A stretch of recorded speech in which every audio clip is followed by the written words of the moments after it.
Mrs. Midas was much upset when Mr. Midas told her that John had Dr. Cranium's disease. He said it was chocolatitis, Mr. Midas explained, a worried frown on his face. But he's calling it Cranium's disease because it was his discovery. Dr. Cranium didn't do it, John said. It's magic. It all started after I ate that chocolate. I'm scared, he added. Mrs. Midas sat down and dabbed her eyes with a lace handkerchief. She was crying. Mr. Midas blew his nose, said he had to attend to something, and abruptly left the room.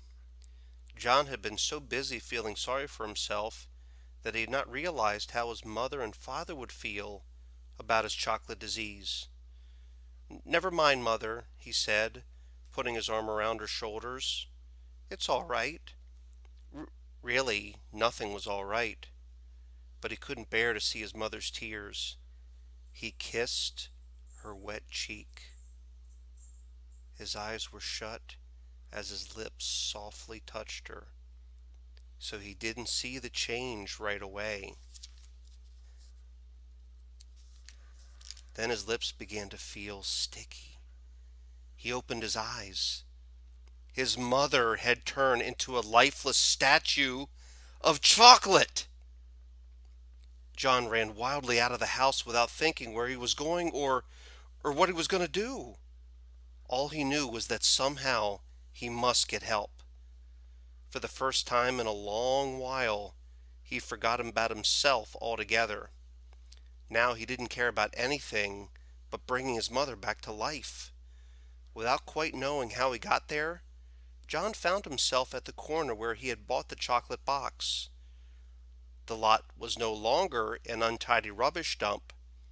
The neat red brick building with two sideshow windows was exactly where it had been in the first place. But the display of candy he had previously seen in the windows was no longer there. In one window, John saw a chocolate trumpet, a chocolate pencil, and a silver dollar with a piece bitten out of it. In the other window, he saw a cafeteria tray littered with chocolate utensils and the remains of a chocolate lunch. Clearly, this place was the right one.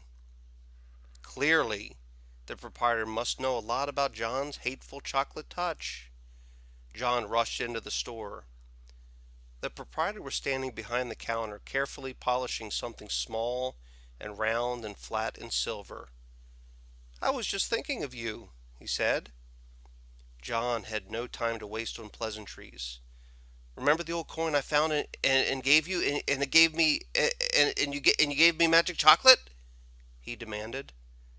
Without waiting for a reply, he babbled on. "Well, I ate it, and it made everything that touches my mouth turn to chocolate. And I kissed my mother, and now she's chocolate, and I've got to change her back."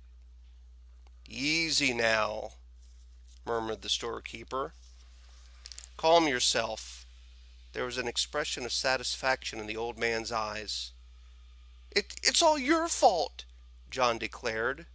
If my mother isn't made better again, I'll fight you till you're dead."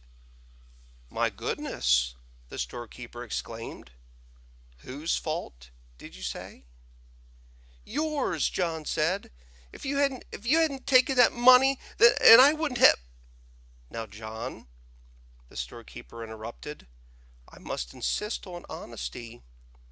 I'm glad to hear that you're thinking about your mother for a change. Unselfishness is important, but honesty is also important. If you'll be truthful, perhaps I can help you." John's ears reddened.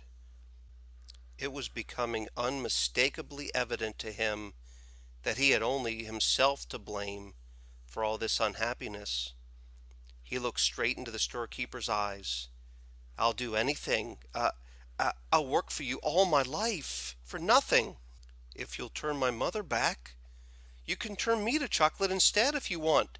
You—" The storekeeper apparently ignored John's offers. "You were right, John," he said, "when you guessed that I had something to do with your acquiring the chocolate touch. But you yourself earned the coin that bought the chocolate touch. Only greedy people can even see that kind of money. Dr. Cranium was right, up to a point. I suppose that one could say that you had chocolatitis, but it was just an outward sign of selfishness. My mother! John reminded the storekeeper frantically. My mother's turned to chocolate! Do something about it! Oh, please do something about it!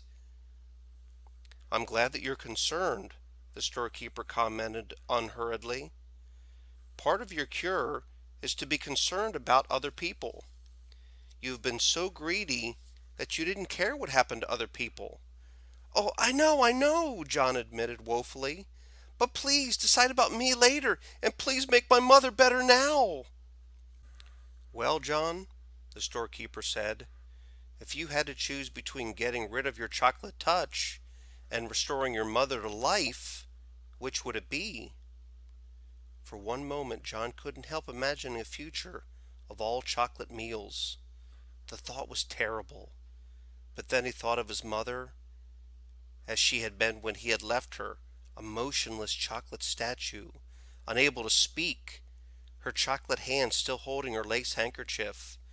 Without further hesitation, John said, Help my mother! Well, John, the storekeeper said, I'm going to give you another chance. When next you go to school, your chocolate pencil will be a real wooden pencil with lead in it. But, John began to practice, what did the pencil matter? The chocolate knife and fork and spoon you left on your tray in the cafeteria will have turned back to metal. Your chocolate trumpet will be a shiny golden one again. But, John said, don't worry about Dr. Cranium's spoon. He will find a whole silver one on the floor where the broken chocolate one lay. But how about, John said, Susan Buttercup will discover that the chocolate stains on her party dress and her party shoes were nothing but water after all. Her silver dollar will be all right.